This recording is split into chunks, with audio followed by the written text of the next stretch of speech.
ನಮಸ್ಕಾರ ಸ್ನೇಹಿತರೆ, ರಿಷಿ ಟೇಲ್ಸ್ ಚಾನಲ್ಗೆ ಸ್ವಾಗತ. ಇವತ್ತಿನ ಕತೆ ಧ್ರುವ.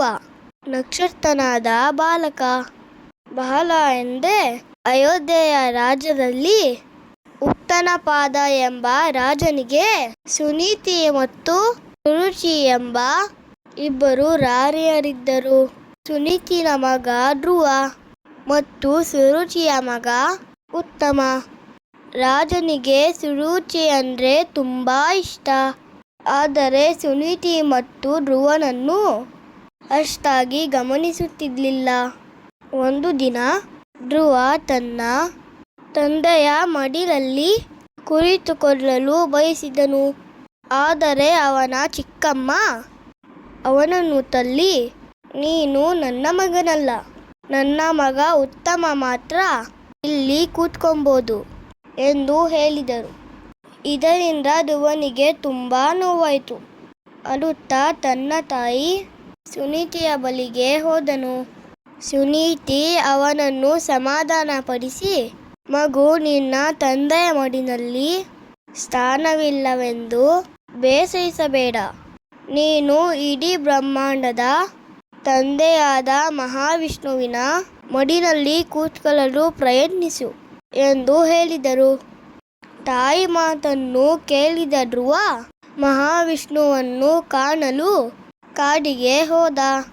ಅಲ್ಲಿ ಅವನಿಗೆ ಮಹರ್ಷಿ ನಾರದ ಮುನಿಗಳು ಎದುರಾದರು. ಧ್ರುವ ತನ್ನ ನೋವನ್ನೆಲ್ಲ ಹೇಳಿದ. ನಾರದರು ನಗುತ್ತಾ, ನಿಜವಾದ ಶಕ್ತಿಯು ಭಕ್ತಿಯಿಂದ ಬರುತ್ತದೆ ಎಂದು ಓಂ ನಮೋ ಭಗವತೆ ವಾಸುದೇವಾಯ ಎಂಬ ಮಂತ್ರ ಕಲಿಸಿದರು. ಧ್ರುವ ಕೈ ಜೋಡಿಸಿ ದೇವರನ್ನು ನೋಡುವವರೆಗೆ ನಿಲ್ಲೋದಿಲ್ಲ ಎಂದು ತಪಸ್ಸನ್ನು ಪ್ರಾರಂಭಿಸಿದ. ಅವನ ದೃಢ ಸಂಕಲ್ಪ ಮತ್ತು ಭಕ್ತಿಯನ್ನು ಮೆಚ್ಚಿದ ಮಹಾವಿಷ್ಣು ಪ್ರತ್ಯಕ್ಷರಾದರು. ಮಗು, ನಿಂಗೆ ಏನು ಬೇಕು ಎಂದು ಕೇಳಿದ್ದರು. ಧ್ರುವನು, ಭಗವಂತ, ನನಗೆ ನಿಮ್ಮ ಮಡಿಲಲ್ಲಿ ಶಾಶ್ವತ ಸ್ಥಾನ ಬೇಕು ಎಂದು ಕೇಳಿಕೊಂಡನು. ಅದಕ್ಕೆ ನಾರಾಯಣನು, ಈ ಆಕಾಶವೇ ನನ್ನ ಮಡಿಲು. ನಾನು ನಿನಗಾಗಿ ನನ್ನ ಮಡಿಲಲ್ಲಿ ಶಾಶ್ವತವಾಗಿ ಸ್ಥಾನ ನೀಡುತ್ತೇನೆ ಎಂದು ವರ ನೀಡಿದರು. ಅಂದಿನಿಂದ ಧ್ರುವನು ಆಕಾಶದಲ್ಲಿ ಪ್ರಕಾಶಮಾನವಾದ ಧ್ರುವ ನಕ್ಷತ್ರವಾಗಿ ನೆಲೆಸಿದನು. ಸಂಕಲ್ಪ ಮತ್ತು ಶುದ್ಧ ಮನಸ್ಸಿದ್ದರೆ ಯಾವ ಕೆಲಸವೂ ಅಸಾಧ್ಯವಲ್ಲ.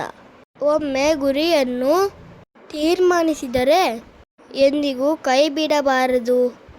ಈ ಕತೆ ನಿಮಗೆ ಇಷ್ಟ ಆಗಿದ್ದರೆ ಸಬ್ಸ್ಕ್ರೈಬ್, ಲೈಕ್ ಮತ್ತು ಶೇರ್ ಮಾಡಿ. ರಿಷಿ ಟೇಲ್ಸ್ ನೋಡೋದನ್ನು ಮರಿಬೇಡಿ.